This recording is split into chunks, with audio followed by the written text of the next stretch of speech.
안녕하세요. 난세 영웅전을 기획한 영웅창조팀의 발표자 이정훈이라고 합니다.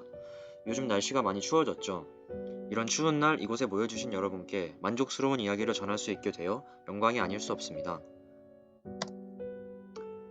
조선에 일어난 두 번의 대기근, 굶주림에 시달린 백성들, 그들의 부정적인 감정에서 요괴가 태어나게 되었습니다. 우연히 힘을 얻은 주인공은 처음에는 제어도 못하고 감정에만 휘둘려 다녔습니다. 그러나 여러 일을 통해 홀로 요괴들과 맞서 싸울 수 있는 강한 존재로 거듭나죠. 그럼에도 요괴는 강하기만 했습니다. 주인공은 과연 요괴들을 전부 몰아내고 조선의 평화를 가져올 수 있을까요? 기획입니다. 이 이야기를 세 번에 걸쳐 만들게 되면서 여러 시행착오를 거치게 되었는데요. 처음에는 막연하게 장르부터 생각했습니다. 흔히 보지 못한 대체 역사물이면 어떨까 라는 생각에 따라 이야기를 만들어 갔는데요.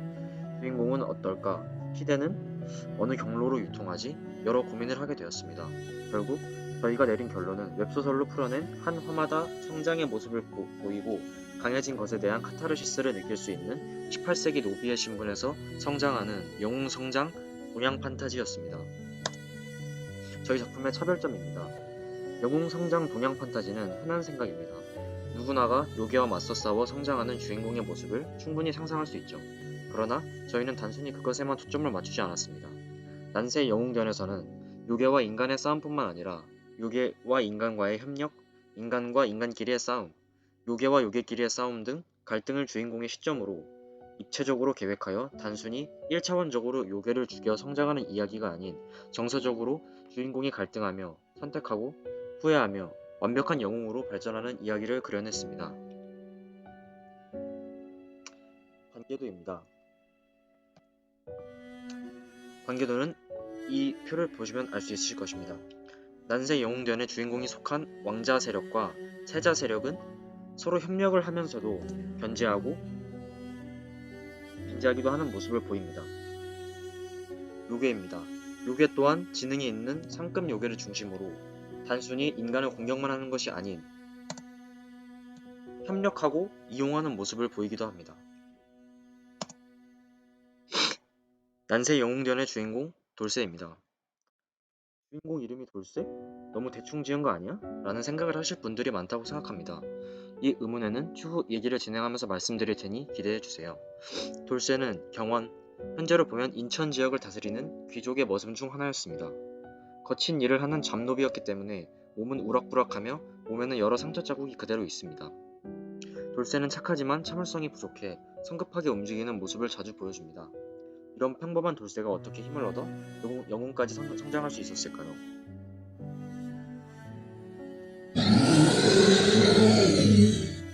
많이 놀라셨을까요? 돌쇠는 겨울철 땔감을 구하라는 명령에 산을 오르게 됩니다. 손을 벌벌 떨며 그는 해가 질 때까지 나무를 베고는 내려오는데요. 내려오는 길에 방금의 소리가 들려옵니다.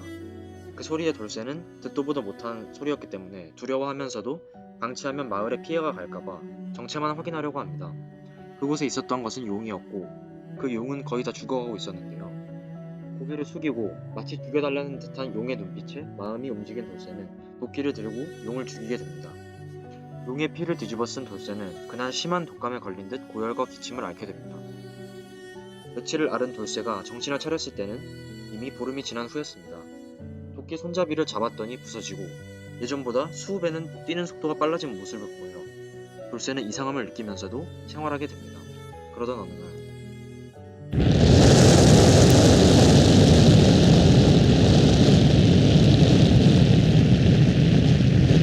마을이 습격받게 됩니다. 주인과 마을 주민을 대피시켰지만 노약자들은 미처 대피 못한 위급한 상황. 이들이 도망칠 시간을 벌기 위해 돌쇠는 요괴와 맞서기로 합니다. 목숨을 걸고 처음으로 하는 전투에 돌쇠는 두려움에 몸이 굳었습니다. 급소로 오는 공격만을 아슬아슬 피하며 주변을 둘러보던 돌쇠는 아이가 있는 모습을 보고 용기를 내어 요괴의 얼굴을 공격해 마을에서 내보내게 됩니다. 쑥대밭이 된 마을을 재건하던 돌쇠 앞에 용을 쫓아온 관리가 오게 되고 관리와 함께 궁궐로 가게 됩니다. 관리에게 요괴의 이야기를 들으며 산을 넘어가던 중 산적과 만나게 되고 이런 난세에도 사람이 사람을 공격하는 모습을 보고 화가 난 돌쇠는 힘 조절을 못하고 산적을 공격하게 되는데요. 처음으로 살인을 하게 된 돌쇠. 돌쇠는 자괴감에 빠지게 됩니다.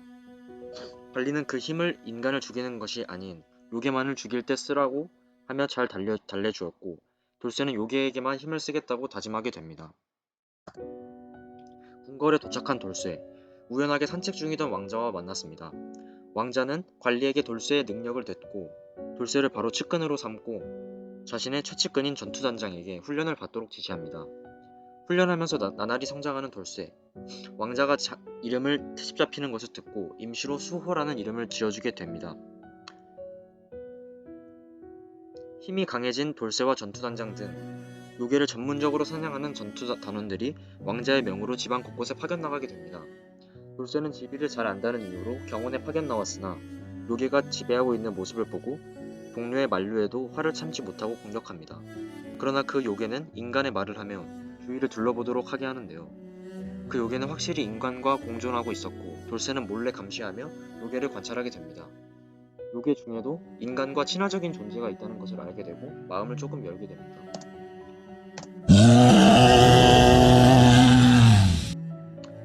파견에서 돌아온 돌쇠와 전투단장 등 왕자 세력은 세자의 명에 따라 돌아온 지 얼마 되지도 않아 남한산성으로 파견을 나가게 됩니다. 그곳에는 요괴의 대군이 있었는데 돌쇠는 조금씩 망설이면서도 싸우게 됩니다. 말을 하는 상급 요괴와 싸울 때 돌쇠의 망설임에 먼저 공격을 한 전투단장은 공격을 맞고 죽게 됩니다. 전투단장을 잃은 돌쇠는 이성을 잃고 주위의 모든 요괴를 처리하게 됩니다. 돌쇠와 전투단장 등 왕자의 세력이 없을 때 세자 세력은 왕자 세력과 권력 다툼을 일으킵니다. 그러나 생각보다 빨리 돌아온 돌쇠에 의해 순식간에 불리해진 세자. 그것을 보던 다른 상급 요괴 구미호가 접근하여 세자에게 힘을 주게 되고 상급 요괴의 힘으로 힘을 얻게 된 세자는 왕자 세력을 궁궐에서 몰아내게 됩니다. 권력 다툼에서 밀린 왕자 세력은 만포로 도망치게 됩니다. 그 길목마다 요괴들이 습격하게 되며 많은 병사들을 잃게 되었습니다. 왕자는 망연자실하며 청나라로 망명을 가려고 하였으나 청나라도 요괴 때문에 골머리를 앓고 있었고 거절당하게 됩니다. 돌쇠는 왕자를 설득하여 세자가 그랬던 것처럼 요괴의 힘을 가공하여 사용하는 방법을 찾자고 말합니다. 우연히 전투단장의 일지를 읽게 되었는데 그곳에는 요괴의 피를 가공하던 사람이 있다는 사실이 적혀 있었습니다. 그래서 만포로 찾아가게 됩니다. 만포를 지켜주는 대가로 힘을 얻는 방법을 알게 된 왕자 세력은 힘을 얻게 되고 반역의 준비를 하게 됩니다.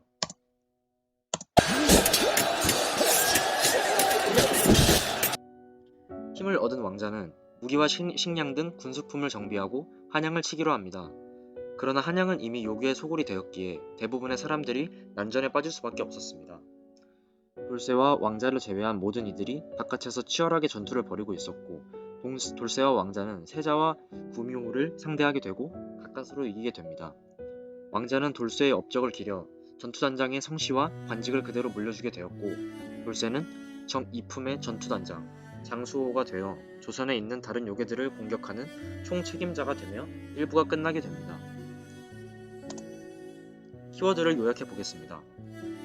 난세 영웅전을 키워드로 요약하자면 동양풍, 영웅, 성장, 입체적, 요괴, 정치, 전쟁, 마지막으로 권선징악으로 할 수 있을 것 같습니다. 여기 발표를 들어주셔서 감사합니다.